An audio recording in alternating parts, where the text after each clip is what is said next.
Iran launched a ballistic missile strike on central Israel in the early hours of March 14th. One missile landed near a train station in Binyamina. The station was evacuated minutes before impact.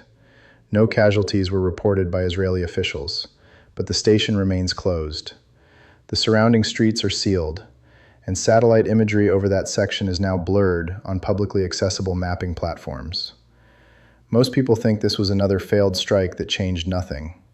In reality, this is the first confirmed Iranian ballistic missile to successfully penetrate Israel's layered air defense network and strike a civilian transit hub in the country's populated core. In the next couple of minutes, I will show you what really happened, why the target was chosen, and what this means for the defense doctrine Israel has relied on for 2 decades. Quick, before we continue, thanks a lot for tuning in. Your support is what keeps this show going, and I appreciate you watching. Please make sure you are subscribed and like the video so more people get to see this. Now let us get to it. Binyamina is located 30 kilometers south of Haifa. It sits on Israel's coastal railway line connecting Tel Aviv to the northern border. The station handles approximately 12,000 passengers daily during peak periods. It is not a military installation. It is not adjacent to any known weapons depot or command facility. It is a civilian transit node. That is exactly why it was chosen. Iran has conducted 4 major ballistic missile strikes against Israeli territory since October 7, 2023. 3 of those strikes targeted military air bases in the Negev desert. Those strikes caused minimal structural damage and were framed by Israeli defense officials as tactical failures. The Binyamina strike is different. It targeted infrastructure that cannot be replaced quickly, in a location where failure to intercept creates immediate public panic. The missile used was identified by intelligence sources as a Khaybar-Shikan medium-range ballistic missile with a range of 1,400 kilometers and a separating warhead designed specifically to evade interception during terminal descent. Israel's Iron Dome system is not designed to intercept ballistic missiles of this class. That responsibility falls to the Arrow 3 and David's Sling systems. One of those systems failed. The Israeli Defense Forces have not confirmed which one.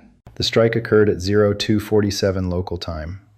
Sirens sounded across Haifa and surrounding districts at 0244, giving residents approximately 3 minutes to reach shelters. The missile entered Israeli airspace from the northeast, crossing into Lebanese airspace before descending toward the coast.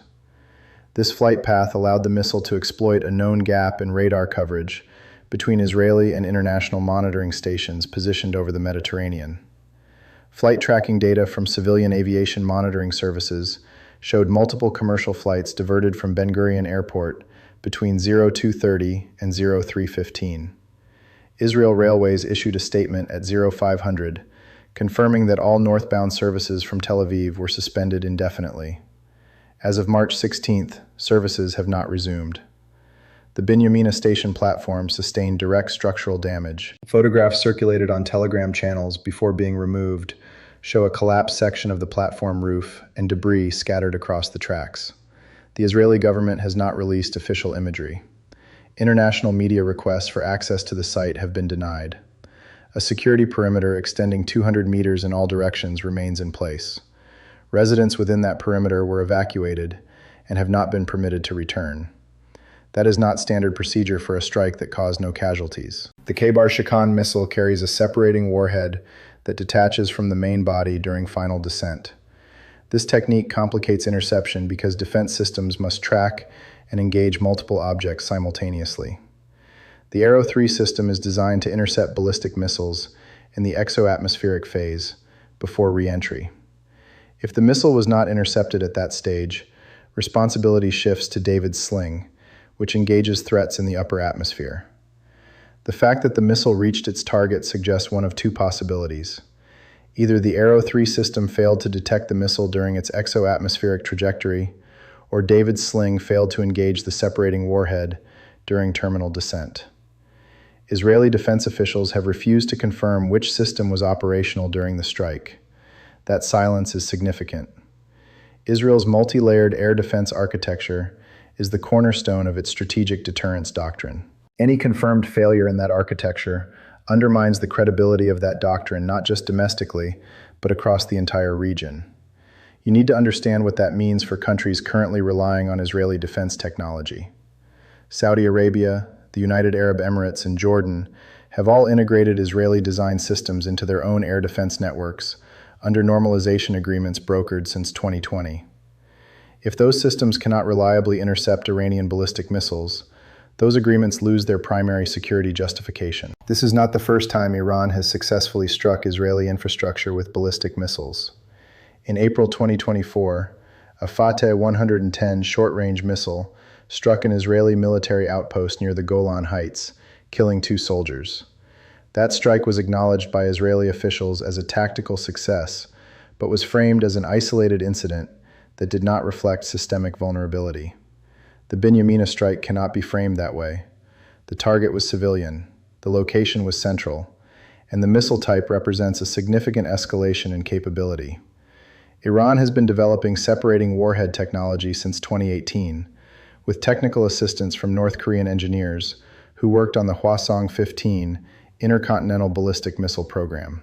Intelligence assessments published by the Institute for Science and International Security in January 2025 confirmed that Iran now possesses an arsenal of approximately 200 medium-range ballistic missiles equipped with separating warheads.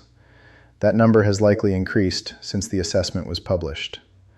The Binyamina strike demonstrates that those missiles can reach central Israel, penetrate layered air defenses, and strike targets with enough precision to hit a structure measuring less than 100 meters in length. That level of accuracy was not supposed to be possible with Iranian missile technology. Stay with me because this is where the consequences begin to stack. Within 6 hours of the strike, Israel conducted retaliatory airstrikes on 3 Iranian-linked weapons facilities in Syria. Those strikes killed 11 people, including 2 children. Iranian state media published footage of the aftermath, showing a residential building collapsed into rubble. The footage was broadcast across regional networks within hours. Public demonstrations erupted in Tehran, Baghdad, and Beirut, calling for expanded military operations against Israeli targets.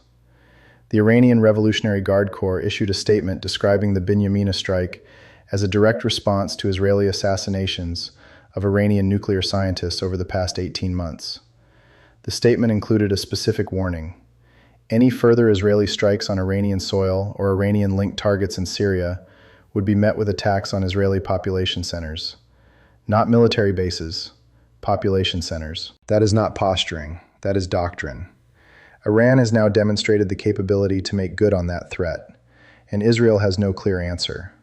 The failure to intercept the Binyamina missile has already triggered strategic recalculations across the region.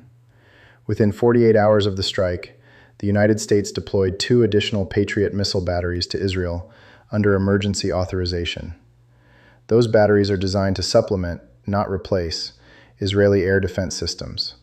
That deployment signals that the United States assesses Israel's current defense architecture as insufficient to counter the Iranian ballistic missile threat without external reinforcement. That assessment has consequences. If Israel cannot defend its own airspace without American intervention, its deterrence posture collapses. Regional adversaries, including Hezbollah, Hamas, and Iranian-backed militias in Iraq and Yemen, will interpret that vulnerability as an opening. We are already seeing that interpretation play out. On March 15th, Hezbollah launched a coordinated rocket barrage targeting northern Israeli settlements, the largest single-day barrage since October 2023. The timing was not coincidental. Hezbollah is testing whether Israel's air defense network can handle simultaneous threats from multiple vectors. The Binyamina strike proved it cannot. And here's the contradiction nobody wants to address. Israel has spent 2 decades and an estimated $40 billion building a defense network designed to make its territory untouchable. That network just failed in the most visible way possible. And the response from Israeli leadership has been to seal the site, censor the imagery, and refuse to answer questions about what went wrong. That is not confidence.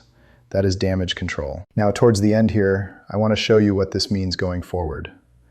Iran has demonstrated that it can strike civilian infrastructure in central Israel with ballistic missiles that Israeli air defenses cannot reliably intercept. That capability fundamentally alters the strategic balance in the region. Israel can no longer assume that its territory is protected by an impenetrable defense shield. It must now operate under the assumption that Iranian missiles can reach any target within its borders. That assumption changes everything. It changes how Israel calculates the risks of offensive strikes against Iranian targets. It changes how regional allies assess the value of Israeli security partnerships. And it changes how Iran calibrates its own escalation thresholds. Most people think this strike was an isolated incident that will fade from the news cycle within days. In reality, this is the opening move in a recalibration of deterrence that will define the next phase of the conflict. Israel will either adapt its defense doctrine to account for this vulnerability, or it will face repeated strikes on infrastructure it cannot afford to lose.